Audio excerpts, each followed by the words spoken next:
볼보는 안전한 자동차의 대명사죠. 볼보가 안전에 얼마나 신경을 쓰고 또 얼마나 안전한지 보여주는 블랙박스 영상입니다. 시속 80km로 달리던 트럭이 불과 30m도 안 되는 지점에서 갑자기 나온 마티즈를 보고 급제동을 하는데 미끄러짐 없이 바로 멈춰서죠. 정말 대단하죠. 오늘 마모에서는 볼보 브랜드 스토리를 들려드립니다.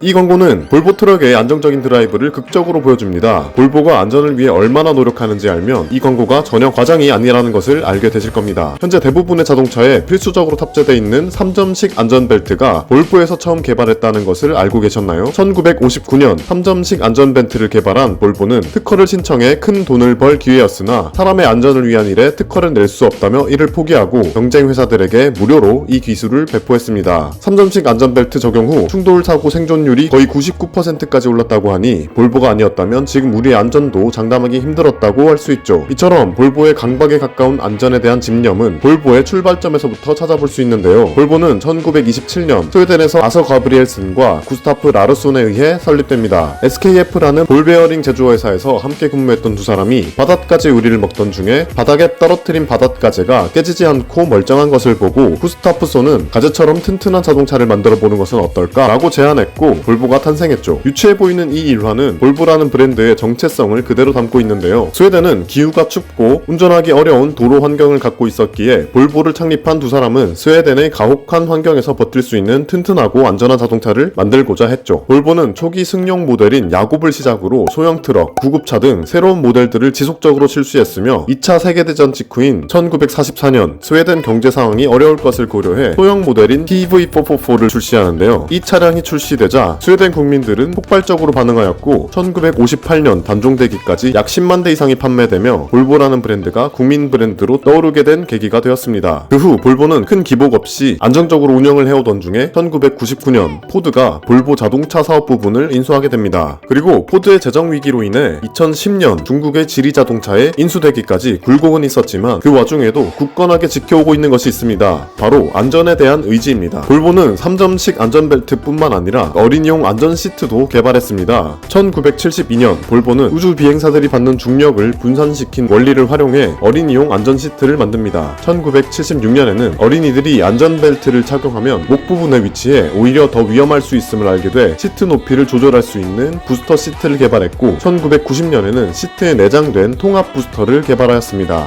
볼보는 시티 세이프티라는 기술도 개발했는데요. 2008년에 개발된 시티 세이프티 기능은 사고를 미연에 방지하는 기능인데요. 운전자의 주의가 가장 산만해질 수 있는 시속 30km 이하의 속도에서 운전자가 앞에 있는 보행자나 차량을 인지하지 못했을 경우 시스템이 긴급 제동을 걸어 자동차를 멈춰 세우죠. 볼보 차량 교통사고 연구팀에 따르면 전체 추돌 사고의 75%가 30km 이하의 속도에서 발생하며 이 중 50%는 운전자가 브레이크를 제때 밟지 못해 발생하는 경우라고 설명했습니다. 그리고 시티 세이프티 기술 적용 이후 전방 추돌 사고가 28% 감소하는 결과를 가져왔습니다. 볼보는 이 밖에도 측면 충격 보호, 목뼈 보호 시스템, 커튼식 에어백 등 안전과 관련된 다양한 기술들을 개발하였고 안전뿐만 아니라 람다 센서를 개발해 유해 배출가스의 90%를 감소시키며 환경에도 기여하였습니다. 그리고 2019년 3월 새로운 프로젝트를 발표하며 사람들을 놀라게 합니다. 프로젝트의 이름은 에바. 1970년에 구성된 볼보 교통사고 조사팀이 연구한 수많은 사고 사례들을 기록 및 분석한 데이터를 모두에게 공유하는 것입니다. 4만 대 이상의 자동차와 7만 명 이상의 탑승자 데이터를 수집하고 분석하였고 이를 통해 볼보의 혁신적인 안전 시스템들이 어떻게 개발되었는지까지도 공개하였습니다. 예를 들어 충돌 테스트에서 대부분의 자동차 회사들이 남성 더미를 테스트에 사용하는 반면 볼보는 1995년부터 여성 더미뿐만 아니라 임산부 더미 충돌 테스트까지 하고 있었는데요. 남성형 더미만 이용하면 남성 위주의 차량 설계가 되어 실제 사고 발생 시 남성보다 여성이 더 큰 부상 및 사망 위험이 높다는 통계적 사실에 밑바탕이 되었습니다. 볼보는 에바 프로젝트를 통해 자동차 산업 전체에 대한 안전 수준을 높임과 동시에 대중에게 안전의 볼보를 다시 한번 강조한 훌륭한 마케팅 사례로 평가되고 있습니다. 2010년 볼보는 한 가지 약속을 합니다. 2020년부터 출시하는 볼보 신차는 사고로 인한 중상자와 사망자가 없게 하겠다는 것입니다. 드디어 올해로 이 약속이 지켜지는지 평가받게 됩니다. 볼보의 시그니처 모델인 XC90은 지난 16년간 사고로 인한 사망자가 단 한 명도 없었다고 하는데요. 운전자의 안전뿐만 아니라 보행자의 안전까지 생각하는 볼보의 철학과 노력에 박수를 보내고 싶습니다.